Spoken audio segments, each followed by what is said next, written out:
Lynch Mob, Death to All Snitches, Chapters 4 through 6. Remember to show your support for our free public reading of this book and Cash App us at $Sterling Family LLC. Chapter 4. 24 hours later, and Kane sat in his Lakeshore Drive penthouse, silently staring out at the beautiful view of Lake Michigan. However, it wasn't the boats and yachts floating around before him which occupied his quiet mind. It was the beauty of what he had created called the Lynch Mob. "Hey, bro, tell me again about our first client," Abel asked, as he took a seat across from Kane, sipping a glass of his favorite afternoon drink, cocoa and Hennessy on ice. Kane turned to his brother's attention and couldn't help but frown from the smell of cocoa and Hennessy in the air. "Bro, what the hell are you drinking?" Abel grinned. "Cocoa and Hennessy on ice. Want to try some?" Kane shook his head quickly and laughed. "No, sir. You're going to shit your guts out." Abel laughed it off, protesting in no such activity. "Drink this stuff all the time. Gots me a strong stomach, boy. Now what about the client?" Abel just stood and stepped from his silk sofa and walked to the sliding glass double doors of his balcony. He stood there quiet a few moments, looking out onto the lake, and Abel thought he would have to repeat the question for a third time. Finally, when Kane sought to answer, Abel could tell that his mind was still a million miles away as he never turned from the view. Boston. The first hits in Boston. A snitch by the name of Eric Halls got some special type furlough for 30 days to set motherfuckers up. Mr. Eric has hooked the client's son in a dope deal. So if he disappear, the prosecutor's case disappear. Now Kane turned to see if his brother was listening, which he was, this time. As you know, the client's a big-time Wall Street trader with connections. He knows who Eric is, and we got everything right down to his grandmama whereabouts. Abel gave a low whistle. Hoo-wee! This should be an easy 250 grand. Which was true. Kane and Abel Construction was just a name. People within the know knew that their construction work was really in the specialized field of reconstruction and waste removal of legal problems. With a fee starting at $250K per person, it guarantees that the source of your legal problems disappear off the face of this earth. "But look, Kane, are you sure you should go along for this hit?" Abel asked, with the sound of worry dancing on his breath. Kane nodded reassuringly and took a seat at his corner bar. It really felt good to be home, he pondered. At the moment, a housekeeper knocked at the open living room door before she entered. She looked from Kane to Abel, then announced that she'll return once their meeting was over. But Kane stood and assured her to continue with her work because he and his brother was just about to head to their office. She looked pleased, but Kane suspects since she worked for a maid service cleaning by the hour, that she would much rather rack up on hours than rushing to clean. Nonetheless, Kane mused that there was nothing else he could do to prolong her hourly stay, since this was the last room on her list, and told her that he'll leave a $100 tip by the front door on his way out. Cleo looked genuinely pleased with Kane's expressed gratitude, but waited for the old quid pro quo. And when none seemed forthcoming, she repeatedly thanked him wholeheartedly. Rarely did she run into individuals that wasn't trying to use her for sex, since she was young and attractive and from what they assumed in need of money. This spoke volumes in her mind about Kane's strength and character. As Kane and Abel stepped onto the elevator, Abel turned to his brother wearing a wide grin. "Dude, she's hot. What is she, Cuban or Dominican or some shit?" Kane just shook his head in disbelief. He had more important things to think about than some temp maid's nationality and sex appeal. He had a real-life, on-the-street hit to mastermind in a few hours. Abel laughed at the nasty thoughts running through his mind. "Are you not trying to fuck that?" "No," Kane answered, never cracking a smile.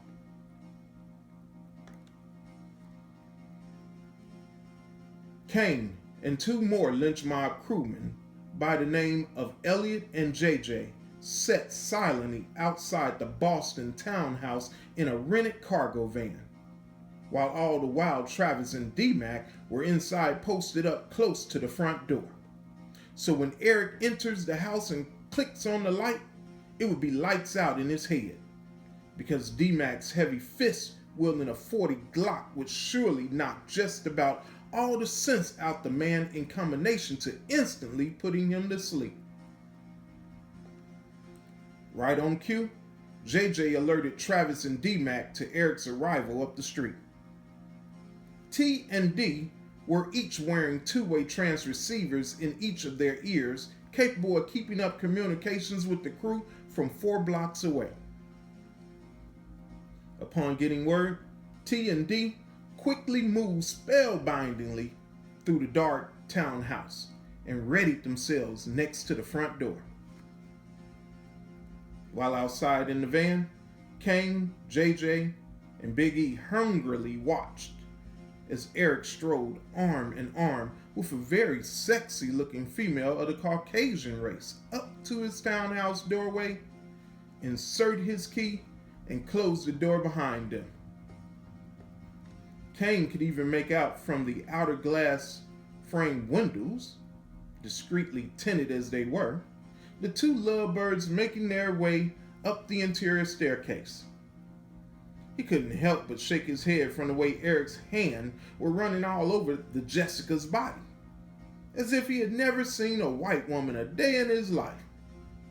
In fact, he sort of felt sorry for the female, even if she was a Jessica, for dating such a snitch, since a bullet has no assigned name. Really? I don't know what's the fascination with some niggas. Excuse me, guys. I mean brothers. And these Jessicas. Kane spoke for the first time in over an hour. It'll have to be a sister for me, or at least damn near sister. Elliot asked Kane what was his problem with the word nigga, and JJ said any white chick like Kim K must fit the definition of a sister, right? But before Kane had a chance to bring either of them on board with his way of thinking, everyone's two-way screamed to life in their ears. "Yo, Kane! Come in, my nigga! Come in! Get up here now!" Elliot just turned a triumphant grin on Kane and exited the van without another word, silently falling in tow as the three of them made their way into the townhouse apartment building and up the stairwell. When they entered Eric's apartment, the scene which befolded before their eyes was as bad as luck could get, leaving Kane with no other choice other than to retrieve his cell phone and call the client right there on the spot. If they didn't reach an understanding right then and there, heads would surely roll. Each substance of a grief hath 20 shadows. Kane quoted Richard III as he awaited the client to answer the damn phone. Chapter 5. Once Eric Halls and his female companion entered the apartment and hit the light switch by the door, D-Mac's large fist holding a .40 Glock crashed down on top of Eric's head so quick and efficient, Eric was dead before his body hit the floor. Yet his female companion was surprisingly quick to react, spinning around on Travis with an elbow crushing his nose and instantly withdrawing a 9mm from behind her miniskirt, ready to plug some hollow point holes in T before he could refocus his sight. This left D-Mac no other choice than to take his gun-wielding hand and smack the deadly bitch in the side of her neck. With so much force, her neck nearly cracked in two. She was not part of the plan. They had agreed to just let her leave with a warning. Kane had made it clear to just grab her when she and Eric entered and hold her till he arrived. But since she was clearly not whom she appeared to be, D-Mac did a quick search of her body before summoning Kane and the rest of the crew. It was a good thing D-Mac did his little search. The bitch was DEA, apparently an undercover whore working with Eric Hall's snitching ass to entrap motherfuckers in a federal vice grip. Therefore, the only problem that lay ahead was trying to figure out what to do with the truth. They couldn't just let her go. She'll tell the feds that Eric didn't just disappear, which would bring heat onto the client. Oh, what the fuck, D-Mac yelled. For Kane, anyway. It was his decision as boss, and his ass if caught.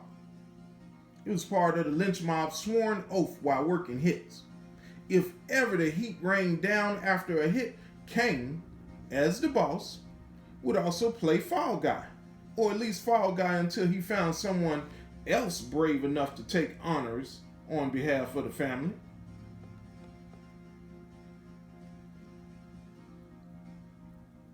The time was 1:15 in the morning, and Abel was just enjoying his girlfriend Jada, sexual beast, as she rode his dick hard and fast. Then at times would pause and slowly slide her beautiful pink pussy lips up and down, engulfing his dick with her ass tooted up, facing him from the back. This was Abel's favorite position. It gave him the perfect view of her pussy expanding to the size of his dick. So he had to really enjoy it while he could. It wasn't often that Jada would sex him in this position, and the only reason she was doing so now was because he had taken her out with him for a night of clubbing, instead of leaving her at home alone. When his cell phone sounded, Abel cursed Kane's soul. Jada ceased her wonderful sex motions on his begging dick, turned and gazed at him for a moment, then lifted her beautiful dark body off of him and answered the ringing phone. "Hello, Kane. It's really bad timing," she said sweetly, but handed the phone over to Abel nonetheless. "Kane, what's up?" Abel's voice betrayed concern. "Okay, sit tight. I'll speak with him directly and get back with you. But you know if he doesn't want to pay extra..."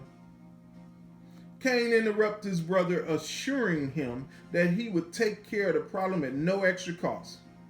It would only be professional. In fact, Kane was sorry he even bothered his brother with such bullshit.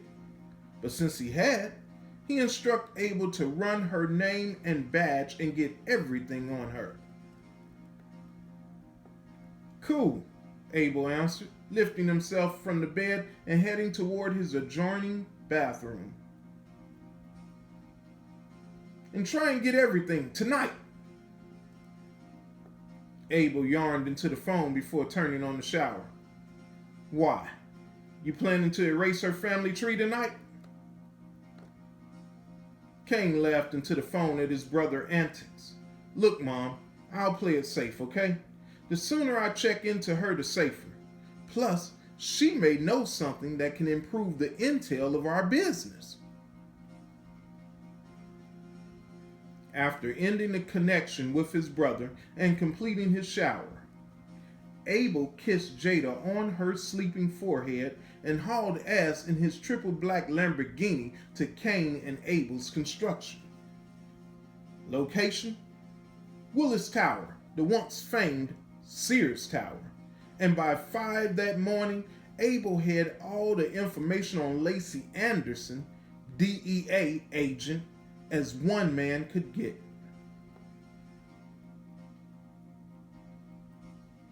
Right. And hey, good looking out. I'll see you in a few. Cain ended the conversation with his brother. He then turned to JJ, whom had taken over the task of delivering the rented cargo van. The bodies had been loaded, taken to a select basement for illumination, and disposed of without a problem. The crew was actually on their way to drop off the rented van and hit the airport. But Cain's plan had changed. JJ, just drop me at 1465 South Center Street. JJ turned to Cain. I thought you said never mix business with pleasure. Cain gave a sleepish grin. I'm not. You guys head out as planned. I'm gonna drop by the Lady DEA crib first. See if she got a list of motherfuckers and shit she's assisting. JJ turned around in his seat to check on the sleeping 3 crewmen spread out on the cargo's van's floor. D-Mac, Elliot, and Travis. Then, lowering his voice, asked, Cain, does it matter who she's assisting? Thought you said we don't do freebies anymore. This time, Cain couldn't hide his wide grin. That's right. But if I'm correct, she's gonna lead us to a huge potential clients list. JJ just nodded in agreement. Because where you have snitches, you have the people the snitch is setting up, huh? It is better that 10 guilty persons escape than one innocent suffer. Cain pondered in silence.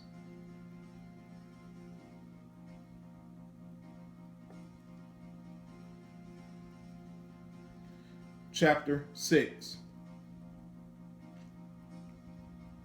The DEA chick Lacey apartment yielded a whirl of information.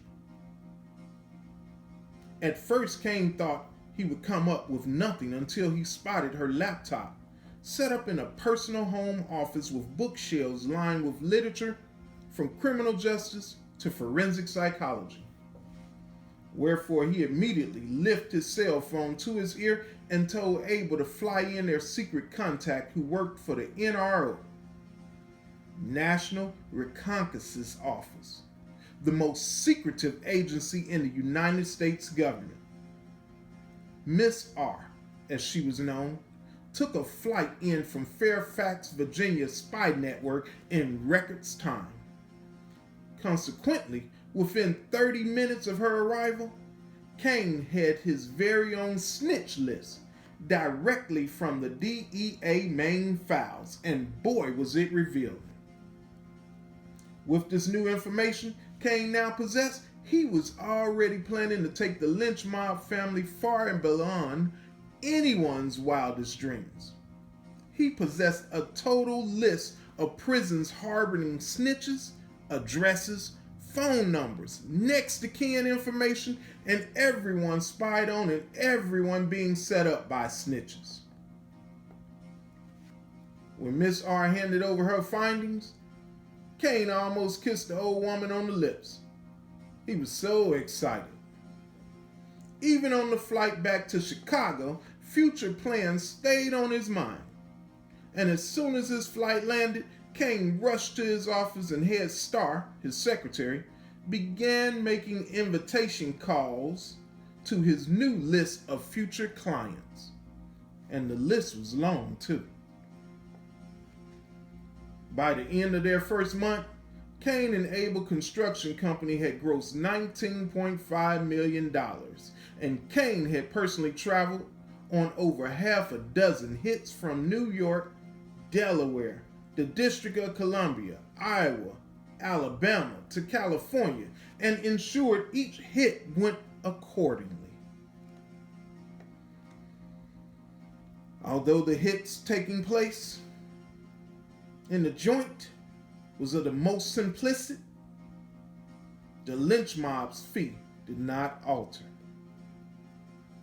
Clients who hired the Lynch Mob was getting more than the assurance of a dead body never to be found. They were receiving the assurance of staying conspiracy free, and that was more than gold. Therefore, clients were lined up for the Lynch Mob to handle their disputes around the block. Yet 2 months later, on a beautiful July day, a phone call came in that changed Cain's whole world. Cain was seated behind his large glass desk, looking over next month's scheduled lynchings. The appointment book was filled to capacity, and he was sorry to have to inform the long list of awaiting clients that they'll have to just wait as time permitted. He also noticed, for the upcoming 6 months, the Lynch Mob was running at full speed and was set to gross $250 million. Look, mister, I don't meet with clients outside my office, Cain patiently explained. For security reasons. Plus, we're unable to take on any new clients, as my secretary explained. Star turned and walked back out his office. She had entered to inform him of having unexpected guests, but once noticing him still on the phone, she promptly excused herself. Star, Cain called to her, do I have 3 guests waiting on me?